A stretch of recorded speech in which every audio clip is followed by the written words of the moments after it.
कमा बारकत अला इब्राहीम व अला आलि इब्राहीम इन्नका हमीदुम मजीद। बिस्मिल्लाहिर्रहमानिर्रहीम। वअन अबी हुरैरह रज़ियल्लाहु तआला अन्हु क़ाल क़ाल रसूलुल्लाह सल्लल्लाहु अलैहि व आलिहि वसल्लम अला अदुल्लुकुम अला मा यम्हुल्लाहु बिहिल ख़ताया व यरफ़उ बिहिद दरजात। क़ालू बला या रसूलल्लाह सल्लल्लाहु अलैहि व आलिहि वसल्लम। क़ाल इस्बाग़ुल वुज़ू'i अलल मकारिह व कसरतुल ख़ुता इलल मसाजिद व इंतिज़ारुस स्वलाति बअदस स्वलाह फ़ज़ालिकुमुर रिबात। व फ़ी हदीस मालिक इब्न अनस फ़ज़ालिकुमुर रिबात मर्रतैन। दा हदीस और दे सर मुतल्लिक़ात वदरे नूर अहादीस पदे अहादीसु के द अवदस फजीलत बयान शुए है और अह कारुना द अवदस पावाले बाने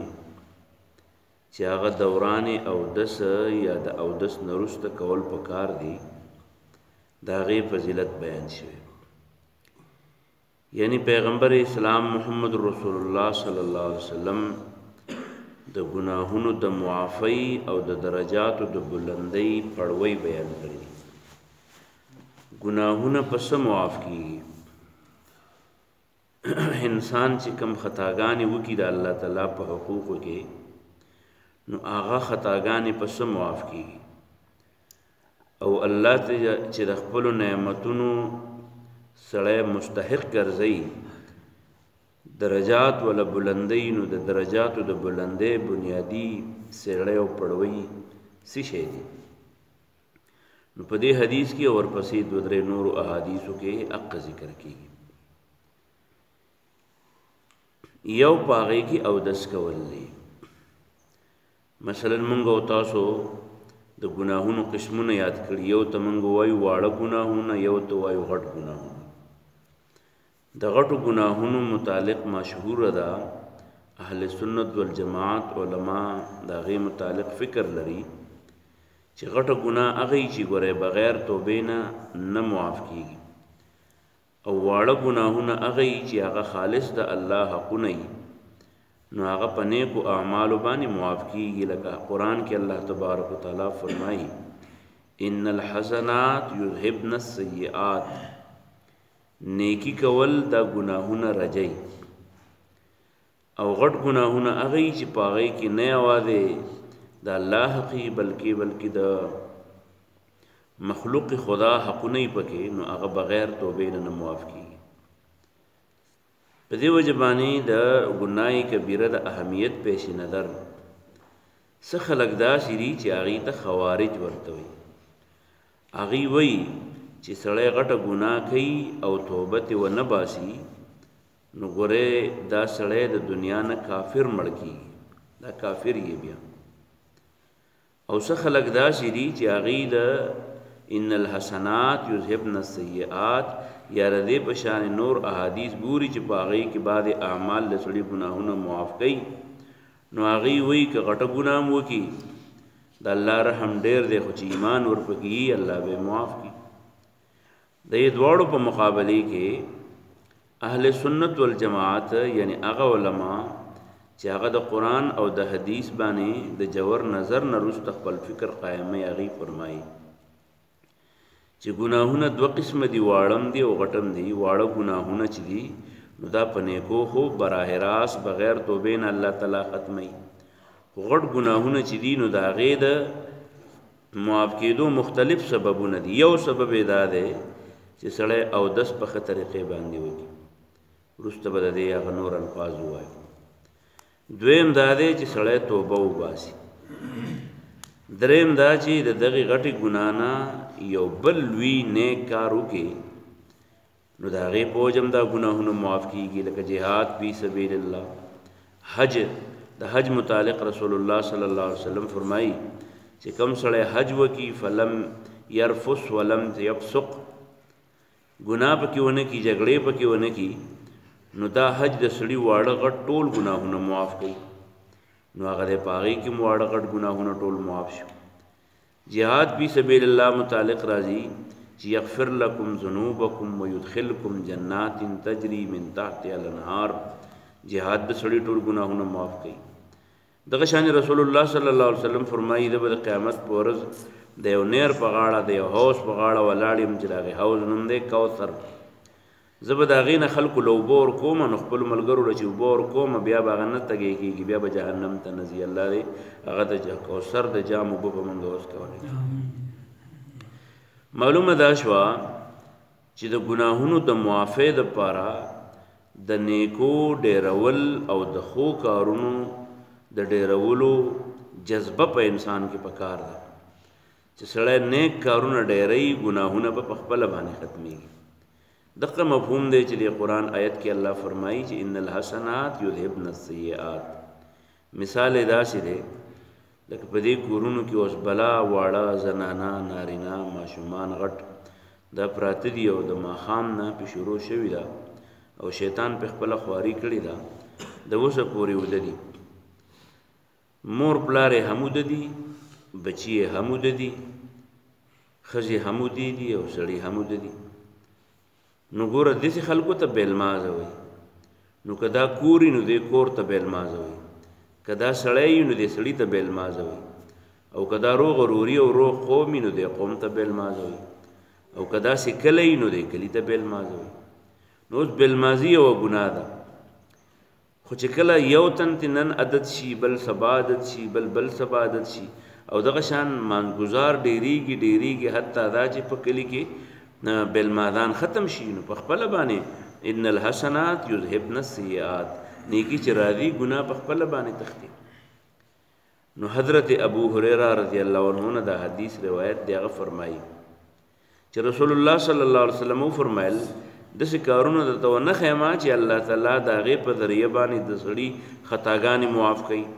او د هغې په ذریعه باندې د سړي درجې بلندوي. نو ملګرو ورته وایي چې د الله پیغمبره دا خو راته ووایه، موږ خو په دې ناست یو چې خطاګانې معاف شي، زموږ درجې الله بلندې کړي، نو موږ ته یې ووایه. نو رسول الله صلی الله علیه وسلم ورته یو 3 طریقې وښودې، 3 طریقې چې خپل ګناهونه په الله معاف کوي او خپل درجات بلندوي. 3 طریقې دي. یو دا چې اودس پوره کوي، پوره اودس کوي. پوره اودس مطلب دا دی چې ګوره کم از کم د اودس اوبه استعمالول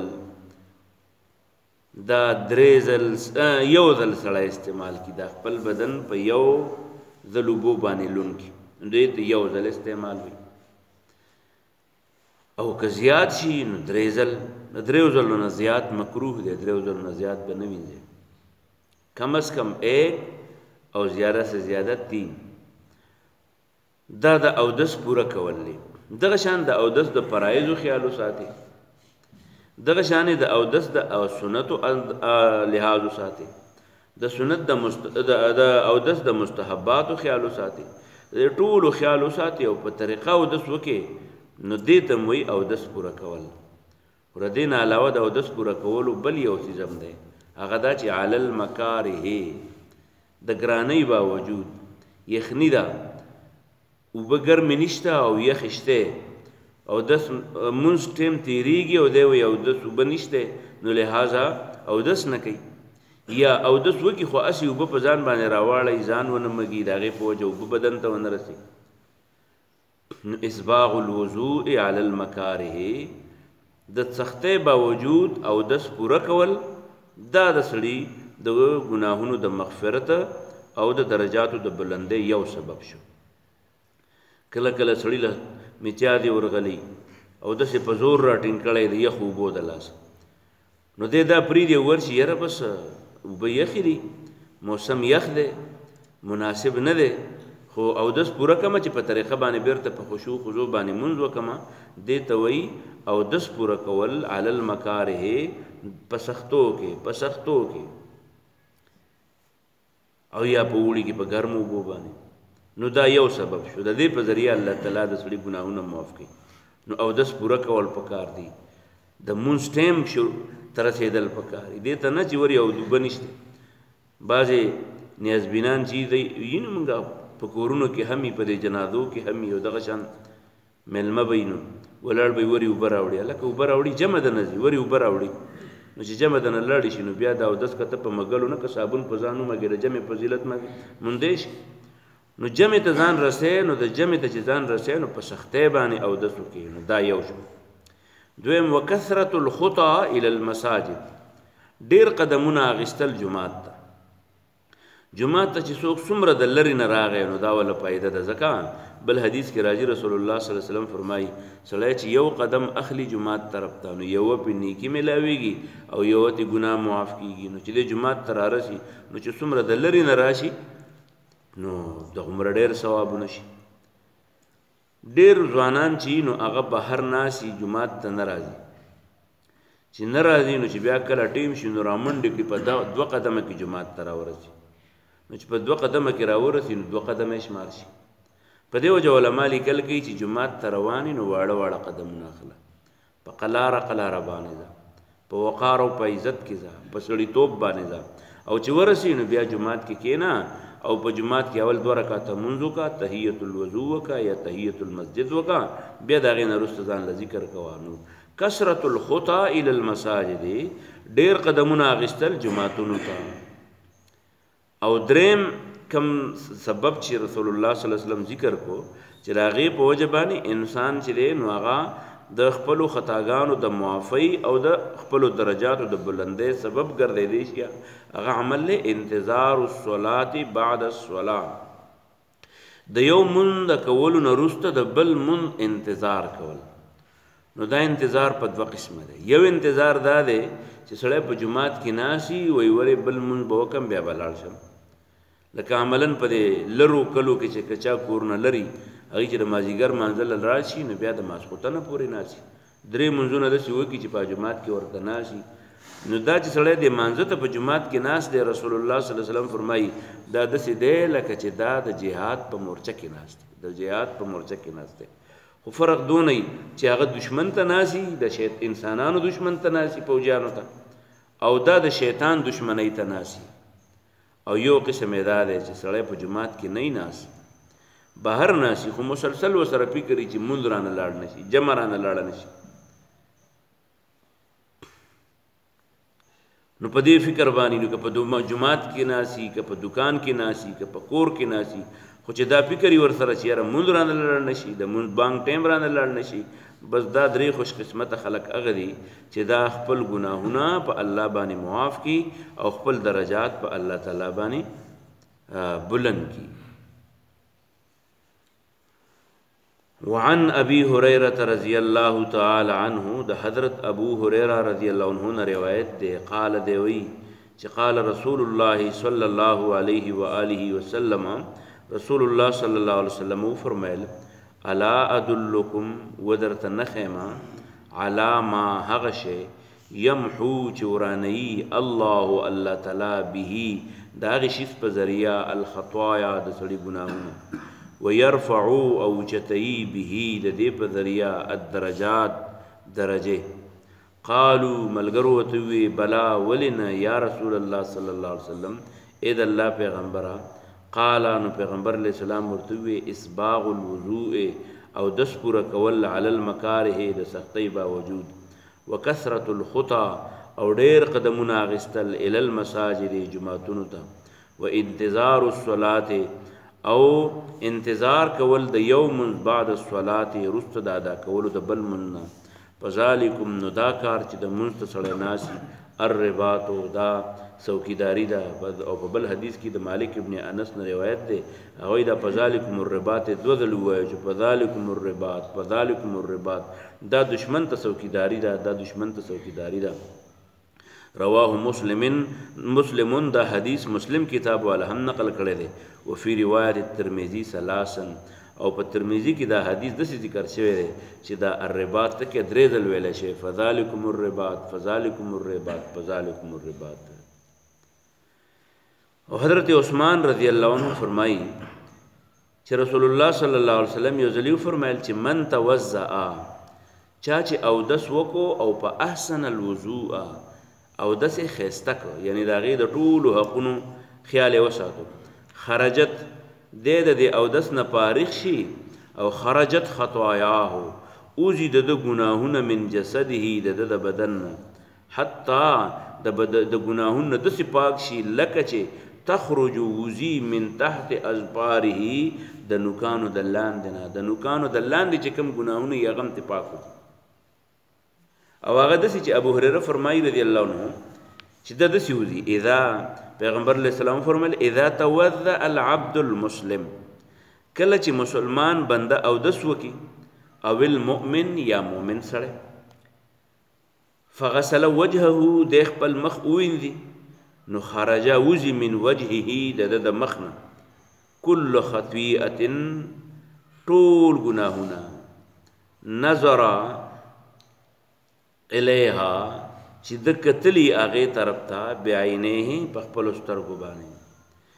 د مخ نه په د په سترګو چې کوم ګناهونه لیدلي هغه ورته الله معاف کړي، چې په مخ اوبه راواچوي د سترګو کړي ګناهونه ورته الله تعالی معاف کړي، نو د لیدلو ګناهونه ورته الله معاف کړي. نمبر 1 خو مع الماء د اوبو سره تې هغه ایسته لاړ شي، څنګه چې د اوبه دې ځي دقه شانتې هغه لاړ شي. اذا او مع آخر قطر الماء، یا پیغمبر علیه السلام داسې ویل چې آخرنۍ قطره د مخ نه ولویږي د دقې پورې ټول ګناهونه تې معاف شي. فاذا غسل يديه، کله چې لاسونه ووینځي، خرج من يده كل خطيئة، د لاس نه ټول هغه ګناهونه لرې شي، کان بطشتها یداه، چې دغه ګناهونه د لاسو په نیولو باندې شوي. مع الماء او مع آخر قطر الماء، د اوبو د ختمېدو سره یا د آخري قطرې د اوبو د لوېدو سره. فاذا غسل رجليه، کله چې خپې ووینځي، خرج وزي كل خطيئة ټول ګناهونه، مشتها چې تلي په دې باندې رجلاه خپې ده، مع الماء او مع آخر قطر الماء، د اوبو سره یا د اوبو د آخرنۍ قطرې سره، حتی یخرج تر دې چې د اودس نه وروسته دی را روان شي، نقیا پاک من الذنوب د ګناهونو. په دې وجه پته ولګېده چې د اودس په ذریعه باندې ټول ګناهونه معاف کېږي. نو دا په چاینا کې چې کوم اوس دغه راغلی دی، بیماري راغلی ده، نو ټول چینیان په اودسونو شروع کړي ده، ځکه دا حدیث به ورته رسېدلی چې دا د سړي پټ ګناهونه ښکاره ګناهونه معاف کوي. نو ټول خلک وایي اوس اودس ډېر کوي، نو چینیان چې دي نو اودس ډېر کوي، نو په اودس باندې یوازې کار نه کېږي، اودس سبب دی، علت دی، او مقدمه ده بل یو عمل لپاره چې هغې ته مونځ وایي. نو علم اودس پیدا کوي چې سړی مونځ ورباندې کوي، چې مونځ یې ورباندې ونه کړه د دې اودس هېڅ فایده نشته. په دې وجه باندې اودس ډېر سعادت والا دی، خو چې مونځ یې ورباندې وکړو نو د دې اودس فضیلت ورته میلاو شو. یو سړی اودس کوي او مونځ نه کوي، بیا اودس کوي او مونځ نه کوي، بیا اودس کوي او مونځ نه کوي، د ورځې 15 ځله اودس وکړو هېڅ نیکي ورته میلاو نه شوه، تر څو چې ورباندې مونځ نه یې کړی. په دې وجه باندې رسول الله صلی الله علیه وسلم یو صاحب دی، هغه فرمایي، حضرت عثمان رضی الله عنه نه روایت نقل دی، هغه وایي چې کوم سړی اودس وکړي او پوره اودس وکړي، سبا به دې حدیث باندې لږ بحث وکړو، صرف په هغه مضمون ویم، اودس وکړي او د اودس نه وروسته راشي او 2 رکعاته مونځ پسې وکړي، نو الله اودس قیمتي شو. اوس به په دې اودس فرض مونځ ټیم نه دی راغلی، په کور کې ناست دی ځان له اودس وکړو او بیا ورپسې 2 رکعاته مونځ وکړو، یا یې پسې ځان له تلاوت وکړو، یا یې دعا وکړه. دعا رسول الله صلی الله علیه وسلم دعا ته اودس کړی، یاره د اودس نه وروسته روان شو، د یو مریض تپوس له اودس یې وکړو او د مریض تپوس له روان شو. نو دا د مریض تپوس چې دی دا عبادت دی، نو په اودس کې پیغمبر علیه السلام د مریض د تپوس دپاره هم اودس کړی. یو روایت کې داسې راغلی، پیغمبر علیه السلام د ابو موسی اشعري رضی الله تعالی عنه سره یو ملګری شهید شوی، هغه ته دعا غوښتلې وه، پیغمبر علیه السلام ورغی، اول یې اودس وکړو، بیا راغی دعا یې وکړه، دعا ته یې اودس کړی. دغه شانې د هغې نه علاوه 2 رکعاته نفل، دلته په دې حدیث کې د نفلو ذکر شوی دی چې کوم سړی اودس وکړي او د اودس نه وروسته بیا مونځ وکړي 2 رکعاته، خو د دې اودس او د دې مانځه په منځ کې خبرې ونه کړي، یا دا چې په دې دا مونځ داسې وکړي چې په منځ کې یو طرف ته بل طرف ته توجه وانه لړي. رسول الله صلی الله علیه وسلم فرمایي غفر له ما تقدم من ذنبه، کړي ګناهونه ورته الله تعالی ټول معاف کړي. نو دونه لوی عمل دی. نو په دې وجه باندې کمې میندې چې په دې کورونو کې یا کم پلاران د ټول نه اول په کار ده چې هغه پاسې او ځان له اودس وکړي او د اودس نه وروسته ځان له مونځ وکړي، دعا وکړي، فکر وکړي، ذکر وکړي. او بیا په کور کې چې ورسره کم د پشکال چینجي یا د تیرچمیر دا ګډان پراته وي، نو دا ګډان ورسره بیا پاس وي، په دې باندې بیا اودسونه وکړي او جوماتونو ته یې ولېږه چې په جومات کې څه وکړي، مونځونه وکړي. نو په خپله باندې هم او خپل کشران چې دي هغه هم د مونځونو او د اودسونو سره عادت کوي چې په خپله باندې هم د ګناه نه سړی بچ شي او خپل کشران او خپل مشران هغه هم د ګناهونو نه پاک کړي. الله یې د عمل توفیق موږ ټول لراکړي. اللهم ربنا لا تزغ قلوبنا بعد إذ هديتنا وهب لنا من لدنك رحمة إنك أنت الوهاب. اللهم إني أعوذ بك من الهم والحزن والعجز والكسل والجبن والبخل، وأعوذ بك من غلبة الدين وقهر الرجال، وأعوذ بك من غلبة الدين وقهر الرجال، وأعوذ بك من غلبة الدين وقهر الرجال. اللهم إني أعوذ بك من فتنة القبر، اللهم إنا نعوذ بك من فتنة القبر وعذاب النار. اللهم أدخلنا الجنة مع الأبرار يا عزيز يا غفار، لا حول ولا قوة إلا بالله برحمتك يا رب.